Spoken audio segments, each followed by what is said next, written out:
মায়ের পেট থেকে মানুষ ভূমিষ্ঠ হয়ে আসে যেরকম নিষ্পাপ হয়ে, সেরকম নিষ্পাপ হয়ে যাবে মানুষ তিনটি আমল করলে। নবী আলাইহিস সালামের 3 হাদিসে এই 3টি আমলের কথা বর্ণিত হয়েছে।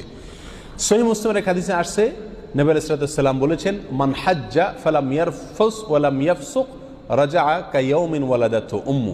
যে ব্যক্তি হজ করলো আর হজ করতে গিয়ে নারীঘটিত বা সেক্সুয়াল কোনো অপরাধে অন্যায় জড়ালো না, নিজের লজ্জাস্থানকে হেফাজত করলো আর অন্য সাধারণ কোনো গুনাহ অপরাধও করলো না, এই ব্যক্তি হজ করে যখন আসবে সে মায়ের পেট থেকে ভূমিষ্ঠ হয়ে যেরকম একটা শিশু নিষ্পাপ অবস্থায় আসে ওইরকম নিষ্পাপ হয়ে আসবে। তাহলে একটি আমল পেলাম, যে আমলটি হলো হজ করা, যে হজে কোনো কি থাকবে না, সেক্সুয়াল অপরাধ থাকবে না এবং অন্য কোনো গুনাহ থাকবে না। দ্বিতীয় আমল হলো, নবী আলাইহিস সালাম বলেছেন, এটিও সহিহ মুসলিমের ভিতরে আসছে, আন তাওয়াদ্দা কামা আমার আল্লাহ, যে ব্যক্তি ওযু করলো ঠিক সেভাবে যেভাবে আল্লাহ সুবহানাহু ওয়া তাআলা নির্দেশ করেছেন, অর্থাৎ যথাযথভাবে ওযুর প্রত্যেকটা কাজকে সঠিকভাবে করে পিওর ভাবে একেবারে সুন্নাহসম্মত উপায়ে ওযু করলো। ওয়াকামা, এরপরে দাঁড়ালো, ফাসাল্লা, এরপরে সালাত আদায় করলো, ওযুর 2 রাকাত সালাত আদায় করলো। ফাহামিদাল্লাহ ওয়া আসনা আলাইহি ওয়া মাজ্জাদাহু, এরপরে সে আল্লাহর প্রশংসা করলো আর আল্লাহর গুণগান করলো, আল্লাহর স্তুতি বাক্য প্রকাশ করলো।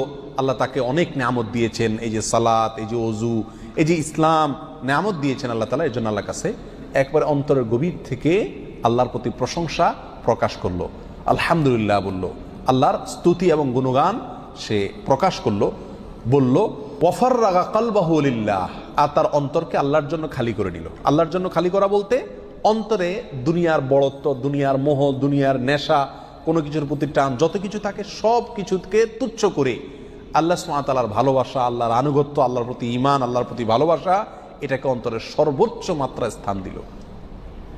এই কাজগুলো যে ব্যক্তি করলো, নবী আলাইহিস সালাম বলেছেন, এই ব্যক্তিও রাজাআ কায়াউমিন ওয়ালাদাতহু উম্মু, মায়ের পেট থেকে ভূমিষ্ঠ হয়ে আসা শিশুর মতো নিষ্পাপ হয়ে যাবে।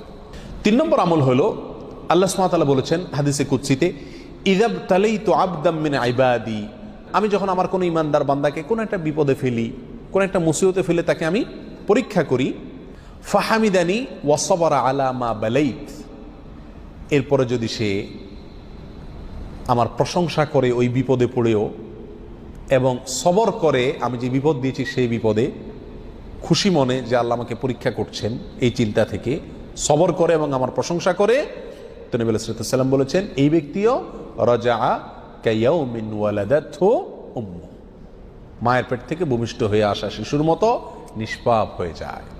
আবার বলছি আমরা এক নজরে 3টি আমলের